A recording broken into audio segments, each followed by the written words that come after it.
Hello and welcome to friends reading comics. मैं हूं आपका दोस्त बनी और मेरे साथ है नैना। तो बनी, आज हम कौन सी कॉमिक पढ़ने वाले हैं?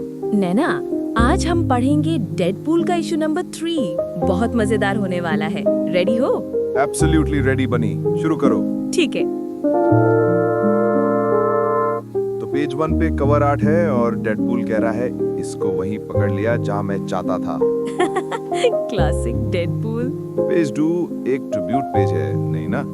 एक आर्टिस्ट जेफरी वेरेजे को उनका काम सैलिश गीक स्टाइल के लिए जाना जाता था, जो नेटिव अमेरिकन आर्ट और कॉमिक बुक हीरोज को मिलाता था। मावल उन्हें याद कर रहा है। ओह, दैट्स रियली नाइस। उनका आर्ट स्टाइल काफी यूनिक लग रहा है। चलो अब पेज 3 आगे बढ़ते हैं। यहाँ एक छोटा सा रिकैप है। तो बेसिकली वेड विल्सन यानी डेडपूल एक सुपर हीरो है जिसके पास जबरदस्त हीलिंग पावर है, जिसकी वजह से उसे मारना नामुमकिन है। उसकी एक सिम्बायोट डॉग डॉटर है जिसका नाम प्रिंसेस है, और एक ह्यूमन डॉटर भी है, एली, जिसके पास शायद उसकी जैसी हीलिंग पावर्स हैं। उसका नया पार्टनर है टास्क मास्टर, और एक नया विलन डेथ ग्रिप ने क्रॉसबोन्स को उसे मारने के लिए भेजा है। वाओ बनी, इसकी लाइफ में कितना कुछ चल रहा है। एक बेटी, एक डॉग डॉटर, एक नया विलन, फुल ऑन ड्रामा। बिल्कुल। अब कहानी शुरू होती है पेज 4। कुछ अजीब से लोग हैं जो चला रहे हैं, उन्हें पीछे धकेलो। एक बोलता है, ये अचानक से कहां से आ गए, और गोलियां चल रही हैं, ब्लैम ब्लैम ब्लैम। एक लीडर जैसा आदमी है जो कहता है, हमारे दुश्मन का अहंकार बिना कमाया हुआ है। ये कौन लोग हैं बनी? पता नहीं नैना, किसी कल्ट के लग रहे हैं। उनका लीडर बोल रहा है, उनकी मानसिकता के लिए मुझे माफ करें मास्टर। पेज 5 वो लीडर अपने मास्टर से कहता है, ऐसा लगता है मैं उतना कर्तव्यनिष्ठ नहीं था जितना मैं चाहता था। उनका मास्टर, जो काफी डरावना दिख रहा है, कहता है, और सब कुछ माफ कर दिया गया है। फिर वो लोग एक चीज को देखकर कहते हैं कि इतनी पवित्र चीज इन लोगों के पास है। अब आते हैं पेज 6 पर। यहाँ सीन चेंज होता है। एक नया कैरेक्टर है सोलम, और उसके सामने डेथ ग्रिप खड़ा है, और पीछे से डेडपूल आ जाता है। वो सोलम से कहता है, अगर तुम मुझे चाहते थे तो बस कॉल करना था death grip. Classic Deadpool. Death grip Deadpool को इग्नोर करते हुए सोलम से कहता है, तुम्हारी हरकतें हमेशा की तरह थका देने वाली हैं, लेकिन मैं शुक्रिया करता हूँ कि तुमने मुझे उस चीज तक पहुंचा दिया जिसे मैं ढूंढ रहा था। और वो एक बॉक्स की तरफ इशारा करता है। पेज 7 नहीं ना, एक फुल पेज आर्ट है। उस बॉक्स में से एक लाल रंग की चमकती हुई तलवार निकलती है। ऊपर लिखा है, the Muramasa blade. Oh, Muramasa blade. ये तो वही तलवार है ना जो हीलिंग फैक्टर को काट सकती है। सही पकड़ा नहीं ना। अब डेडपूल की खैर नहीं। पेज 8 सीन वापस डेडपूल और क्रॉसबोन्स की फाइट पे आता है। डेडपूल बोल रहा है, क्रॉसबोन्स, तुम विश्वास नहीं करोगे, लेकिन यहाँ एक पागल आदमी गन के साथ खुलेआम घूम रहा है। वो मैं हूँ। प्यू प्यू। तभी उसकी डॉग डॉटर प्रिंसेस आ जाती है और कहती है, एक खोपड़ी वाले आदमी ने पापा को हर्ट करने की कोशिश की। खोपड़ी वाले आदमी का खून बहेगा। पेज 9 पे फुल एक्शन है। प्रिंसेस क्रॉसबोन्स पे अटैक करती है। क्रॉसबोन्स कुछ बॉम्ब फेंकता है। Plop plop. डेडपूल चिल्लाता है, प्रिंसेस मेरे पीछे अभी।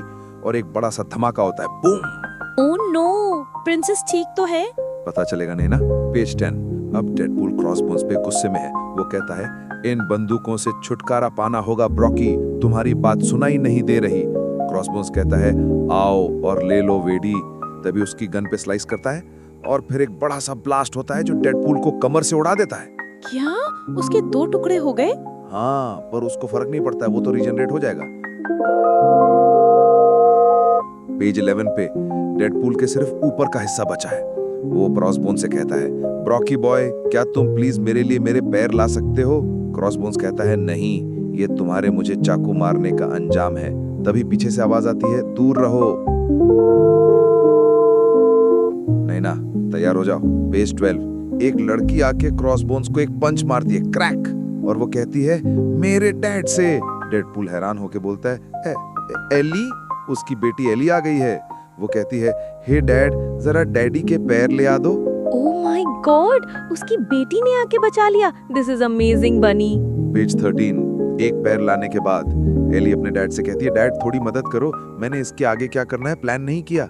क्रॉसबोन्स गुस्से में उसकी तरफ बढ़ता है, पर डेडपूल एक्शन में आ जाता है। वो सोचता है, मैं उसे अपना असली रूप नहीं दिखा सकता, किलर वाला रूप। वो बेहतर डिजर्व करती है, इसलिए वो क्रॉसबोन्स को एक पानी के टैंक में धक्का दे देता है। पेज 14, एली के हाथ पे चोट लगी है। डेडपूल परेशान हो जाता है, तुम्हें खून निकल रहा है, पर फिर वो देखता है कि एली का घाव अपने आप ठीक हो रहा है। वो हैरान होकर पूछता है, तुम हील करती हो? एली कहती है, हाँ, आपकी तरह शायद। ये सब देखकर डेडपूल बेहोश हो जाता है। बेहोश हो गया। हाँ से कितना बड़ा सुपर हीरो अपनी बेटी की पावर देके बेहोश हो गया। अब पेज 15, सीन वापस डेथ ग्रिप के पास है। एक फॉलोअर दौड़ता हुआ आता है, मास्टर डेथ ग्रिप कहाँ है? वो डेथ ग्रिप को बताता है, मास्टर माफ करना, पर डेडपूल के बारे में खबर है, क्रॉसबोन्स उसे मारने के मिशन में फेल हो गया है। डेथ ग्रिप शांति से कहता है, जैसा सोचा था, आखिर उसके पास जरूरी चीज नहीं थी। पेज 16, डेथ ग्रिप के हाथ में मुरामासा ब्लेड है। वो कहता है, हथियार, और वो उस तलवार को अपने ही सीने में घोंप लेता है। का व्हाट?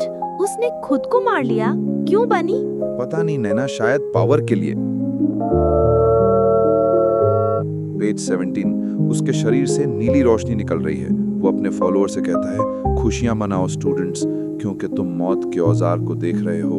अब हमारा संगीत शुरू होने दो। पेज 18, अब हम वापस डेडपूल के ऑफिस में हैं। डेडपूल, एली, टास्क मास्टर और एक नया आदमी डग, सब वहां हैं। प्रिंसेस भी है। डेडपूल एली से कहता है, वाओ एली, तुम कितनी बदल गई हो जब से मैंने तुम्हें आखिरी बार देखा था। टास्क मास्टर डेडपूल से पूछता है, ये बच्ची कौन है वेड? डेडपूल कहता है, टास्क मास्टर, ये मेरी दूसरी बेटी है एली। कुछ लोग कहते हैं उसकी आंखें मुझ पर गई हैं। Family reunion. Page 19, task master Ellie से कहता है, हीलिंग फैक्टर सब कुछ नहीं है, ये बच्ची बहुत जल्दी सीखती है, बहुत ज्यादा जल्दी। वो बताता है कि उसने एक YouTube वीडियो देखकर GPS टेलीपोर्टर बना लिया। डेडपूल खुश होकर कहता है, तो मेरी एली बेस स्मार्ट है और लगभग अनकिलेबल है, और मैं पुरानी इश्यूज में बेवजह स्ट्रेस लेता रहा। एक वीडियो देख के टेलीपोर्टर? ये तो सुपर जीनियस है बनी। पेज 20, टास्क मास्टर चिंता में है। वो कहता है, बुरे रिव्यूज वो चीज नहीं है जिसके बारे में हमें चिंता करनी चाहिए। मुझे क्रॉसबोन्स वाले एंगल को समझने की ज्यादा चिंता है। लगता है डेथ ग्रिप ने ही उसे हायर किया था, पर क्यों? एली डर के पूछती है, क्या क्रॉसबोन्स आपको चोट पहुंचाने वाला है डैड? डेडपूल कहता है, बिल्कुल नहीं, खैर शायद थोड़ा सा, पर मैं ठीक हो जाऊंगा। पेज 21, टास्क मास्टर कहता है, वेट, जब एक बच्चा इन्वॉल्व होता है तो सिचुएशन और भी उलझ जाती है। डेडपूल टास्क मास्टर से कहता है, एंथनी, मुझे तुमसे एक वादा चाहिए। टास्क मास्टर कहता है, नहीं, अगर मैं ना बच पाऊं वाले डील्स नहीं करता। डेडपूल कहता है, ओ नहीं, मैं कहने वाला था कि अगर मैं ना बच पाऊं तो मेरा बदला लेना। वो एली को लेके कितना प्रोटेक्टिव है। हाँ नहीं ना। पेज 22, डेडपूल एली को उसके कमरे में ले जाता है, जो कि एक स्टोरेज क्लोजेट है। वो कहता है, जगह की हालत के लिए माफी चाहता हूँ, मैं चाहता था तुम्हारा पहला स्लीप ओवर कम सीलन वाली जगह पर हो। एली कहती है, डैड, ये जगह एक डिजास्टर है, पर मैं बस आपके साथ यहाँ होके खुश हूँ। फिर वो दोनों एक दूसरे को गुड नाइट कहते हैं। और अब नैना, पेज 23, आखिरी पेज। कुछ घंटों बाद कोई एली को उठाता है। आवाज आती है, उठ जाओ डेडपूल जूनियर। वो क्रॉसबोन्स नहीं है, वो है टास्क मास्टर। वो कहता है, माफ करना लड़की, पर तुम्हारे डैडी अब तुम्हें नहीं बचा सकते। क्या ये साफ नहीं है बच्ची? मैं तुम्हारे छोटे से बट को बूट कैंप से गुजारने वाला हूँ। और नीचे लिखा है, to be continued. What? Task master उसको ट्रेन करेगा? ये तो ऑसम क्लिफहैंगर है बनी, मजा आ गया। है ना? तो यहीं पे डेडपूल इशू 3 खत्म होता है। अब टास्क मास्टर एली को ट्रेन करेगा और डेथ ग्रिप मुरामासा ब्लेड के साथ डेडपूल के पीछे आएगा। अगले इशू में पता चलेगा कि क्या होता है। Can wait. थैंक्स बनी। कोई बात नहीं नैना। तो लिसनर्स, ये था आज का एपिसोड। हम मिलेंगे अगली बार एक नई कॉमिक के साथ। तब तक के लिए हैप्पी रीडिंग।